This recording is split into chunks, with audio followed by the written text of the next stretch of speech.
नमस्कार, TV9 मराठीमध्ये आपलं स्वागत. मी प्रज्ञा आणि बुलेटिनच्या सुरुवातीलाच महत्त्वाची बातमी आहे. पंढरपुरात आज छगन भुजबळांची ओबीसी एल्गार परिषद पार पडतीये. भुजबळांना चप्पलांचा हार घालण्याचा मराठा संघटनेने इशारा दिलाय. तर पंढरपुरात जाणार, चप्पल फेकल्यास स्वागत करणार असं प्रत्युत्तर भुजबळांनी दिलंय. अधिक माहिती घेणार आहोत आमचे प्रतिनिधी रवी लवेकर यांच्याकडनं. रवी, कशी तयारी आपल्याला पाहायला मिळते आणि एकंदरीत जर बघितलं तर वाद जो आहे ओबीसी किंवा मराठा हा एकंदरीतच पाहायला मिळतोय, त्या पार्श्वभूमीवर किती सुरक्षा व्यवस्था? बरोबर आहे प्रज्ञा. आज दुपारी 3 वाजता खरं तर हा ओबीसी एल्गार मेळाव्याचं आयोजन करण्यात आलेलं आहे. ह्या मेळाव्यासाठी मंत्री छगन भुजबळ असतील, आमदार गोपीचंद पडळकर असतील, परत शेंडगे असतील, जे काय मातब्बर नेते ते खरं तर आज इथं प्रबोधन करणार आहेत.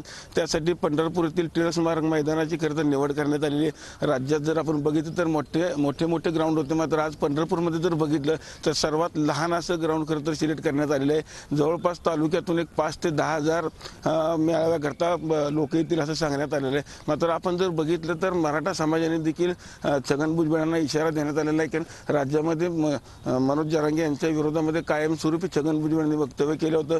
त्या पद्धतीची जर भाषा केली किंवा त्या पद्धती वक्तव्य केलं तर मराठा समाजात आक्रमक झालेला आहे. त्यांना गुलाबांच्या फुलांचं नाही तर चपलेंच्या हारांना हार घालून स्वागत करू असा इशारा देखील दिलेला आहे. त्याच पार्श्वभूमीवर जर आपण बघितलं तर पंढरपूरमध्ये कडेकोट बंदोबस्त देखील ठेवण्यात आलेला आहे. काल मंत्री छगन भुजबळांना संध्याकाळी पंढरपूरमध्ये आगमन झालं होतं.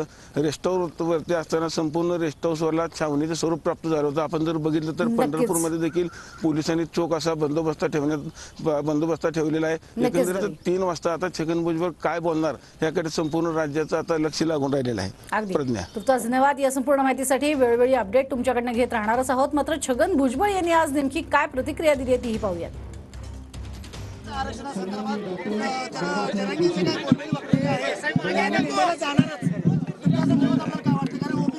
हा देश जो आहे लोकशाही प्रधान आहे. कोणी कुठेही जाऊ शकतो, कुठेही मोर्चा नेऊ शकतो आणि कुठलीही मागणी करू शकतो.